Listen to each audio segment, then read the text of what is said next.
the answer on No, that was- Jeopardy. Yeah, I think I, And the first thing on our agenda is approval minutes of May 4th, 2021. Is there a motion to approve those? I move we approve the minutes from the May 4th meeting. I second. Okay, motion made and second. Any discussion? Nope. Thanks again, John, for covering what needs to be said and recorded. So all those in favor? Aye. Communications, I only have one. Today at a special meeting, the Council of Governments elected unanimously, chief elected officials of 18 towns voted to hire Rob Phillips to be executive director of the Northwest COG. Unanimously, he's a town planner from Southington, and the executive committee, which I am not on, was very impressed by his credentials and references. So he will be taking over for Rick Lynn, Cornwall resident, who for many years ran the COG and did a great job. So, and Rick is going to be relocating to Maine. So we wish him well and thank him for his service. And in the 1990s, for a while, I believe he was chair of Planning and Zoning Commission here in Cornwall. So anyway, job well done, Rick, and look forward to meeting Mr. Phillips. Any other communications? So addition to the agenda, I have two. One is bridge repair, and the second one is multiple sclerosis donations. Are there any other additions? Is there a second to add those two things? Second. Any discussion? All those in favor? Aye. Aye. Okay, so next we have COVID-19 coronavirus update. Everybody probably knows there was a bit of a surprise statement by the CDC that mask wearing for people that aren't vaccinated is not required outside, and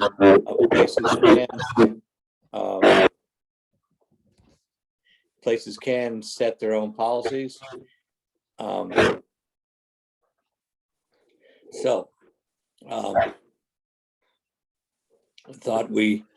did talk to people in the town office, and the general consensus was to keep the office. Currently, we require masks, but we request people to wear masks to come in the town office, town halls. The offices there are fairly small, and we would do as much work as we can by appointment and give people their forms and have them pay taxes and get dog license and things online the best we can.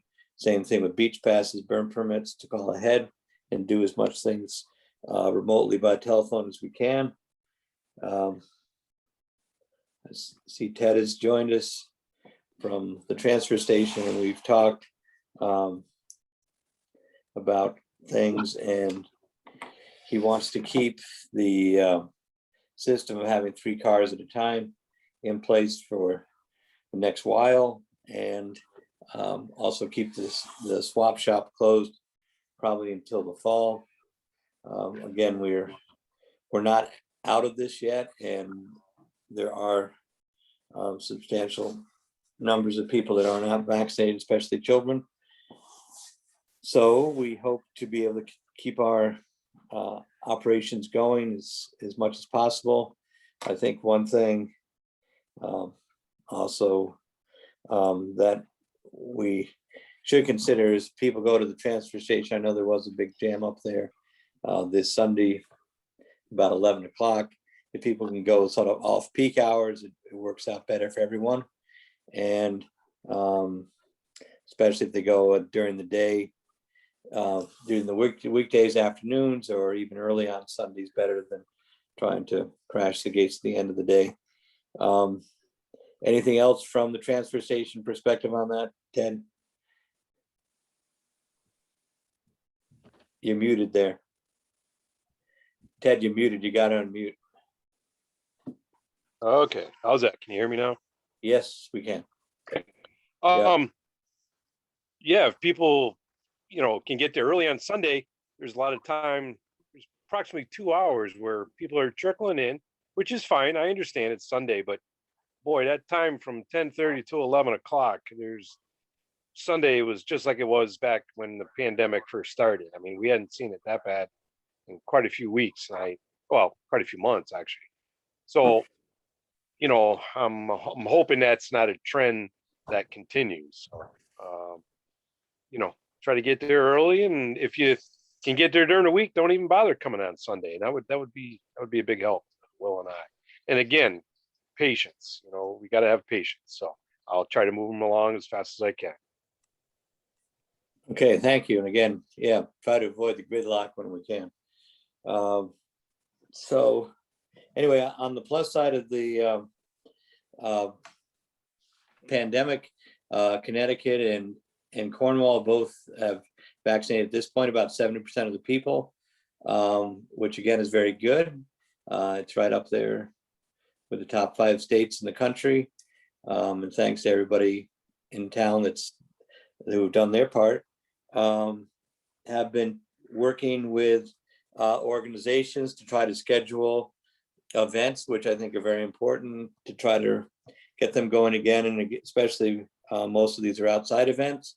And again, masks will be encouraged, although not required. The first series of events will be the libraries having a book sale, 3 weekends, I believe, starting Memorial Day weekend. So that will be at the library on Pine Street. Then I believe they're working on trying to get the agricultural fair going again in September. And the Little Guild is looking at a couple of events in the fall to bring those back that were very popular and very beneficial to the Little Guild. Their road race and then their dog show. So again, we're working on them, ways to do it safely, but get some very good Cornwall events going back in the mix. So that's all I had on COVID. Our management group is meeting maybe for the last time for a while, hopefully. Again, we have to be vigilant. There are these variants out there, but again, thank you to the people who've been meeting weekly or bi-weekly for over a year to help manage this issue successfully. And we'll be meeting again, so I might have another update for people in 2 weeks. Anything else on COVID pandemic things?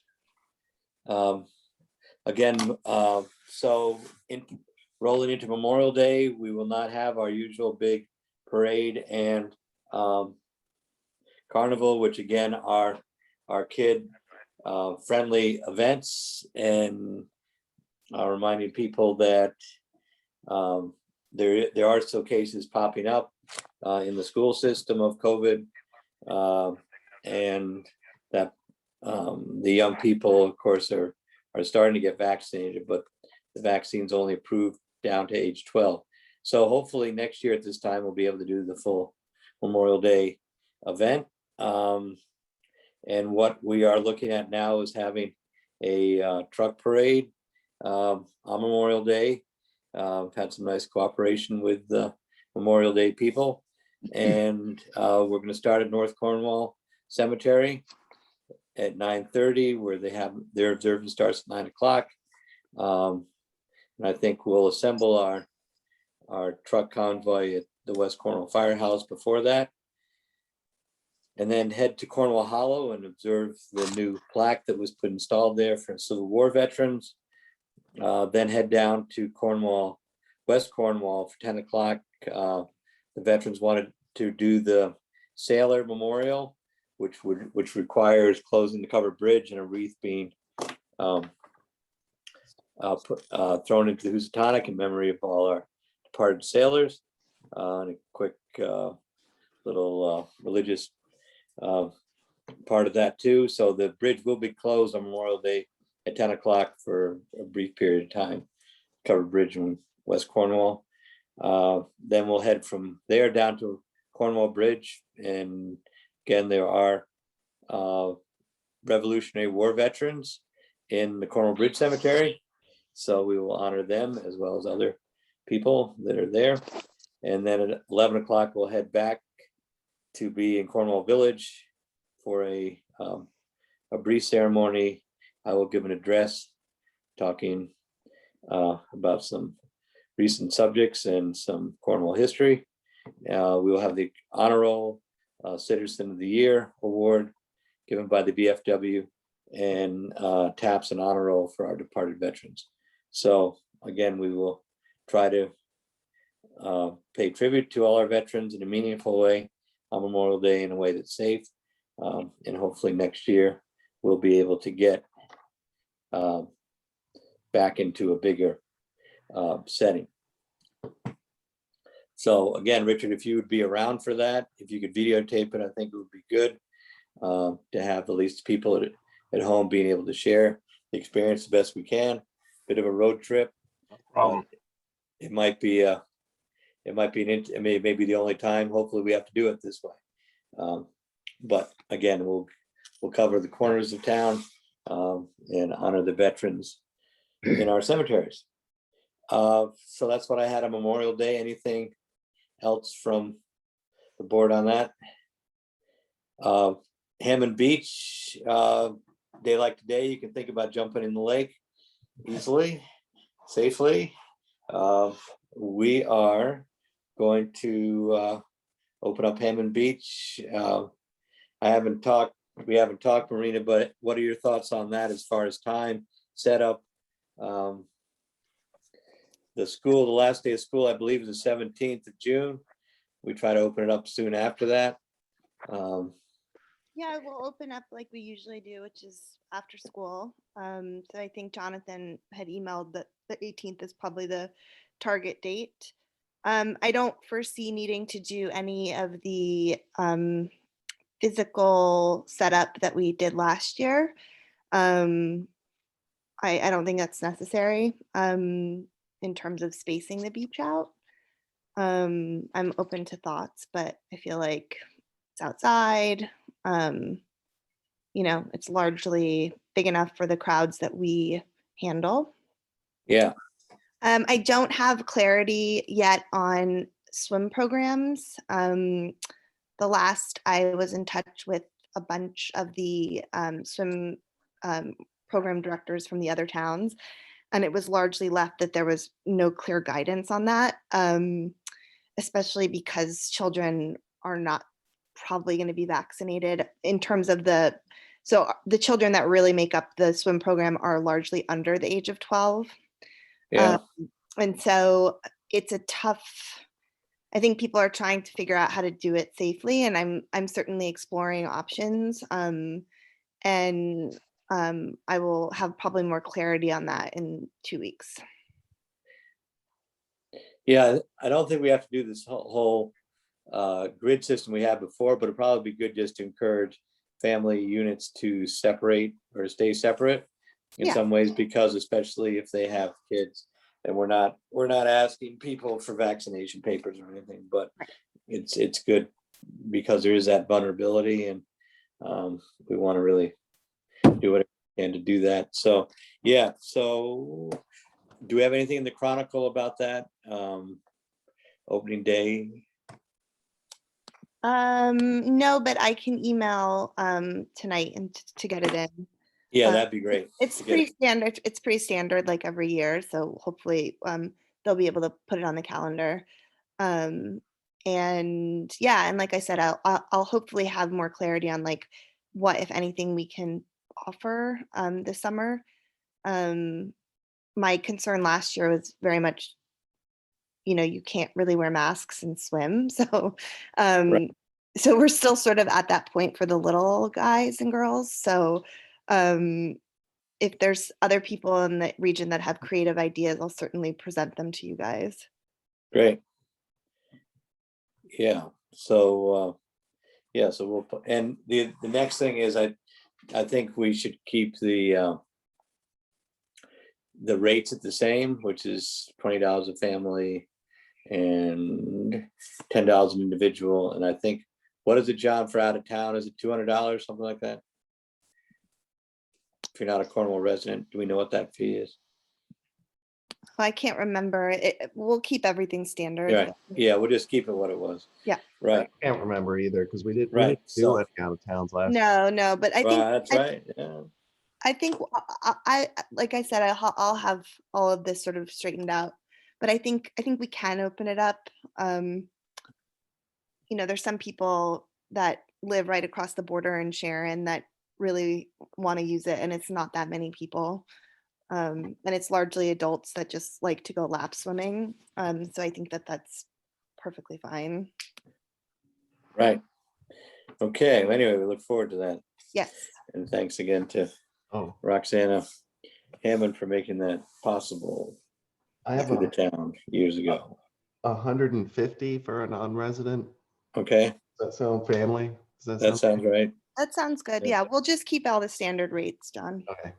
Yeah. Good. Okay, so let's see. So next item, anything else on the Hammond Beach? Thank you, Marina. No, I'm excited. Yeah, so the hours be the same, hours be different, Hours will be the same. right? So we'll get all that information out to the public. Great.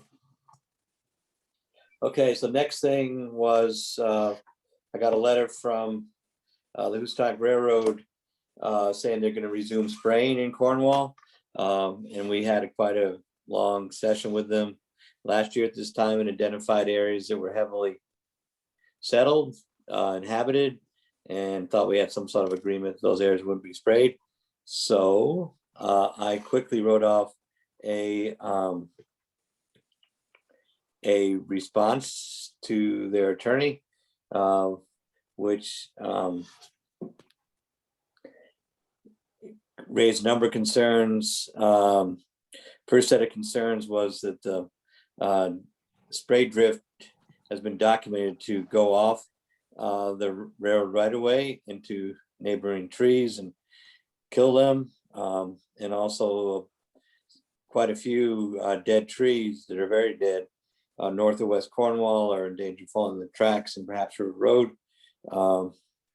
It's my thought they should be taken down before any more spraying takes place, and we've raised that issue with the state, with DEP, with the railroad. It took some trees down, but there's still some very dead ones there. Third one is we delineated heavily settled sections of West Cornwall near the tracks, and we asked those not be sprayed. Don't know how that fits into the plan. And again, we would ask for a mowing program similar to what the town does on its roadsides to reduce the need for spraying. So anyway, haven't heard back, but any other thoughts from the board on this issue, ongoing thing? I did send a copy to our representatives and state senator. Any thoughts, any addition? Priscilla, you live close to the tracks. Yeah, I liked your response, Gordon, Mm. because I feel that there are so many of us, particularly in West Cornwall, our wells are so close to the railroad, and we lose plants every time they come through and spray. And the number of dead trees, it's almost like a birth rate explosion. It seems there were more each year, and they are really close along the railroad down on River Road. So I appreciate your rebuttal very much. Thank you. You're welcome. Well, thank you. We've seen what it done to the trees, and we don't want that to happen to your wells. So, you know, a little common sense, maybe. Any other thoughts? So we'll keep that on the front burner. I'll check in with our representatives, see if they've heard anything. And again, letting people know when this is gonna happen, so last time they went through there, people had dogs out and everything, so everybody got a little bit of a dose, which is unnecessary. So anyway, we'll stay on that. Great. Transfer station update. Let's see, we talked about it a little bit. I have talked to, or I've left a message for Lisa Keskinen, did a good job with our mapping out what we need to do with West Cornwall Firehouse, to see if she would give us a proposal to map out the office renovations at the transfer station and the addition to the swap shop for tires. So that's one thing. Second thing is due to our increased use of bins for recycling, the two we use for commingled bottles and cans have sort of worn out and are leaking a little bit. Not a good situation. So we are towards the end of the fiscal year, and it seemed like a good thing to get those replaced. Certainly, we've got the money's worth out of them, and so the plan to beat at this point is there are an upgraded system there, and these are bins that your bottles and cans go into, and then our workers there put them on a skid steer and dump them into a larger container. There's some with wheels on them, which might make it easier for transferring. So Ted or Will, you want to tell us all about transfer station recycling bins?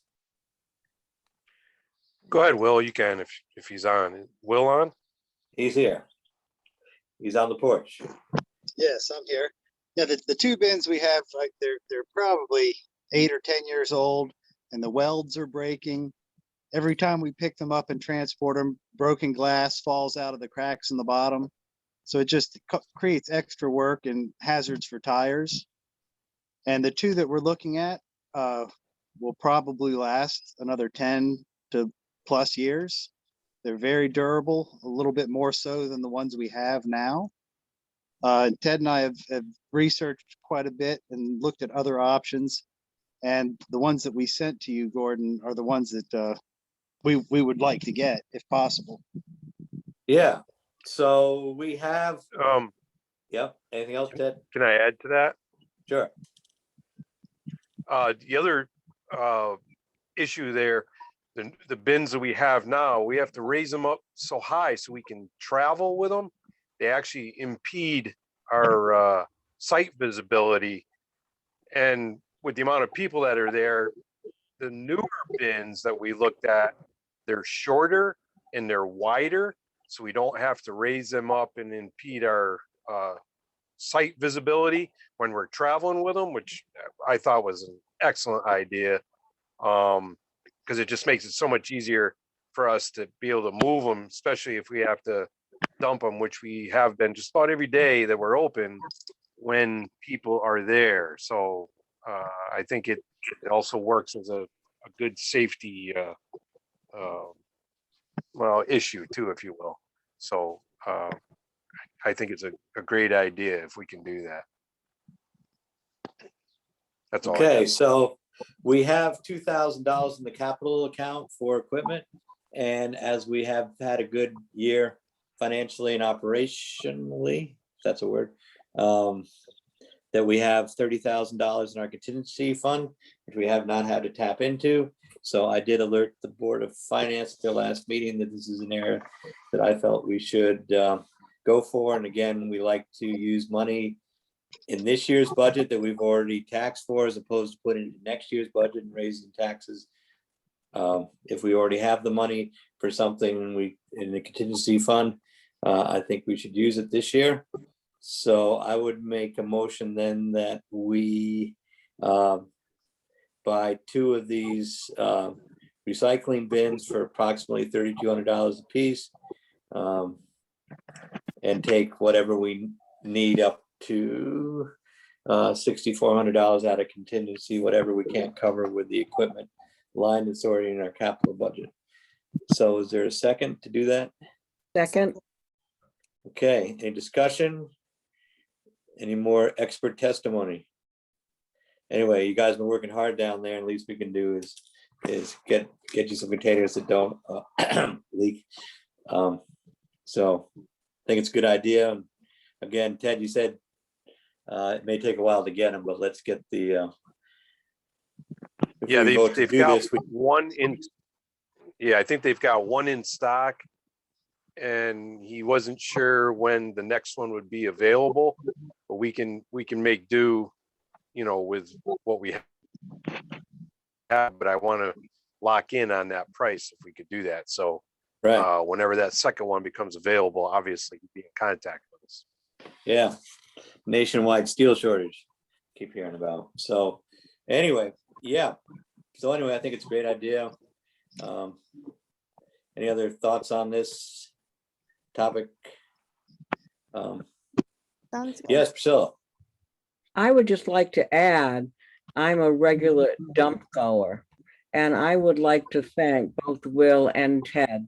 They are helpful, courteous, always ready to step up and do what's needed. I think it's amazing. Thank you, gentlemen. Thank you. Yes, Thank you. I think she speaks for many people with that, and I would also make a suggestion. I understand there's some people that go there 4 times a week with fairly small amounts of garbage, and not to overstate things, but it would be good if people consolidate their trips, especially going into the summer where we may have more people here. Just if you can make it 1 trip a week would help the flow. Understand a lot of people have garbage out, and bears are around now too, so there's a need to keep everything going. So anyway, thank you both. Anything else on the transfer station update? Thank you. Okay, so Ted, you can order that up and tell them we're getting in line for the second. Good. All right, so next on our Okay. agenda is Thank- town meeting, May 21st, which is this Friday. That's at 7:30 p.m.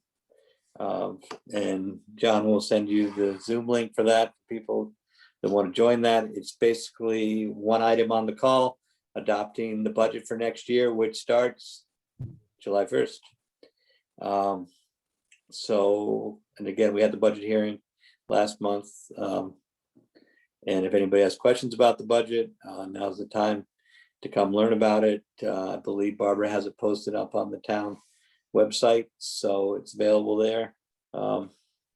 And again, I think it's people worked hard to try to get things balanced for what we need to do.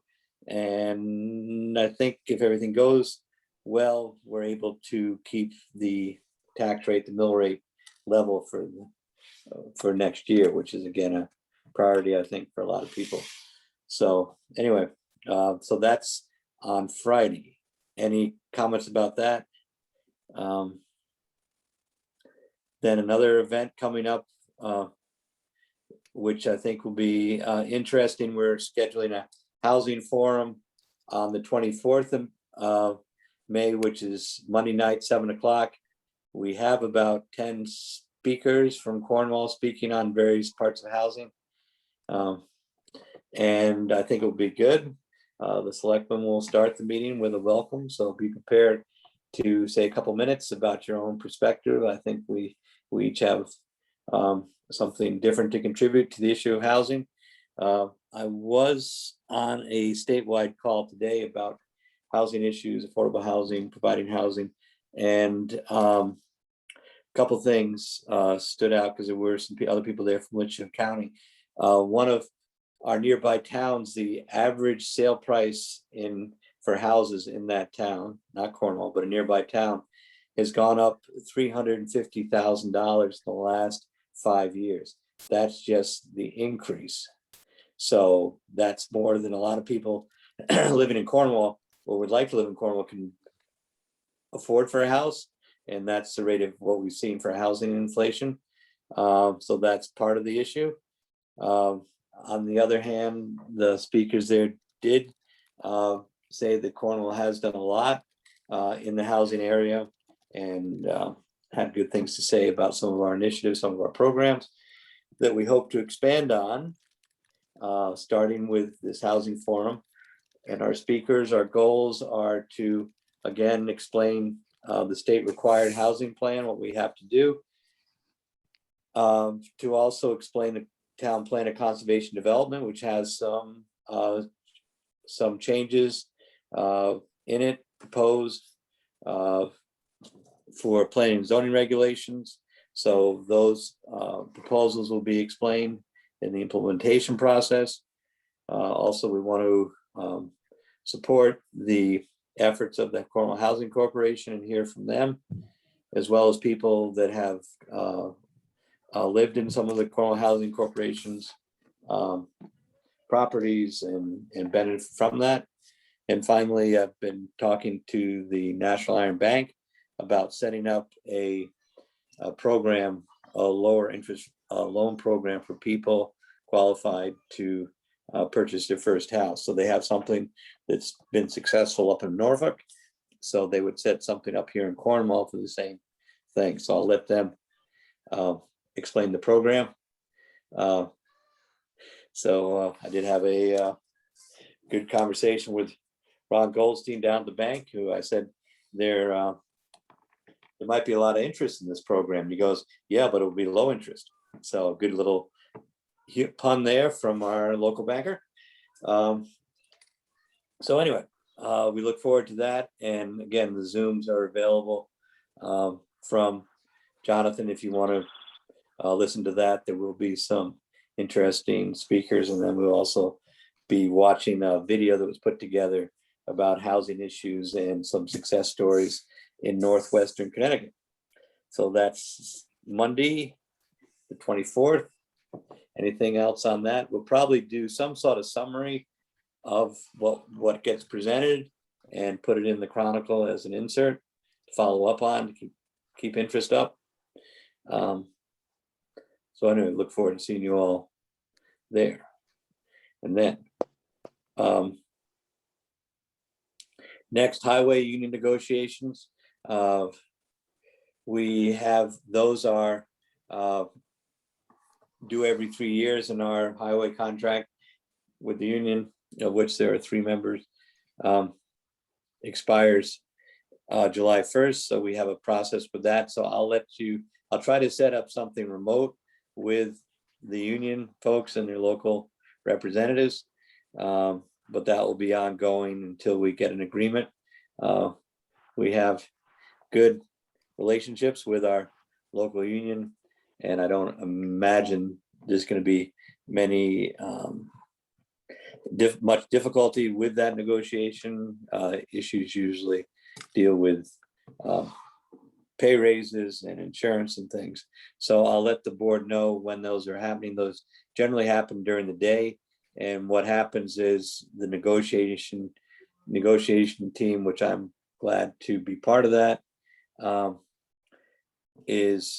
work with, negotiate with the unions and then come back to the board with a tentative agreement on some of the issues. So anyway, that will be upcoming, and those would be a special meeting of the board that are done in executive session. So anyway, we'll see what's a good time to get those done. Next, at our last COG meeting, a deputy commissioner of DOT was there, and they were talking about some of the programs they have coming out of Yukon and the DOT to increase crosswalks, bikeways, and this kind of thing. So we'll be following up and hearing about that, but it was interesting hearing that from DOT, as we've been talking about that in Cornwall Bridge. There might be like an in-house, low, easy, accessible program that we could work on in those areas. So we'll be following up and getting more information on that. But again, a good program there. Additions to the agenda, the board has a report I think I sent you out from Roger about 2 bridges there was a quote of $11,000 plus to repair 2 bridges out of the 4 we're looking at for the summer on West Road and the northern bridge on Popple Swamp. These would not require a membrane, but just masonry work, and probably repainting the guardrail on the West Street Bridge. So did you get that information? Mhm. So that was quite a reasonable price, I thought. And again, it's just maintaining the what we have now. So I would make a motion that we would authorize Roger to proceed on those 2 bridges. He's getting prices on the other 2. There's a bunch of asphalt work on the other one, so I may have to get another contractor to do those jobs. But for now, that seemed like a good thing to lock in, so I make a motion we do that. Is there a second? A second. Priscilla, is that a second? Priscilla, questions, discussion? I had a question, because you sent it the sheet and it was $11,350,000. And then Yeah. there was a note in Roger's handwriting, I think, that said, add 10%. And so 13,000. And I didn't understand where he was coming up with add 10%. Well, his 10% would cover if they uncover something that needed to happen, like painting the guardrails on West Road, then we would have money aside, set aside for that, and it'd only be $1,100 more. It seemed like that is, I know those are things, there may be things that pop up small in nature that have to be done once they get into the work. Okay. So that was his suggestion. I thought that was good. And I do know, a tree fell down and took out the guardrails. So the town crew's been resurrecting the guardrails, and they do need to be painted red. They've had probably their 50-year-old paint on them now. So I'm not sure how much just by itself that would cost. But that's the reasoning why we're not going with just 11. Thank you. I appreciate Okay. it. So any more discussion on that? Good questions. So anyway, so any more discussion? All those in favor? Aye. Aye.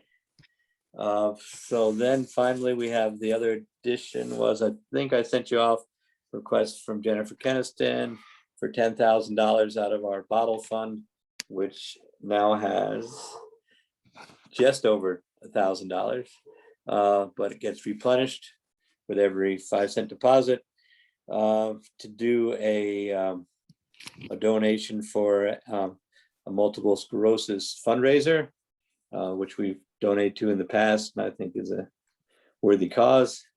Try to spread these little deposits out amongst worthy causes in town. So she requested that.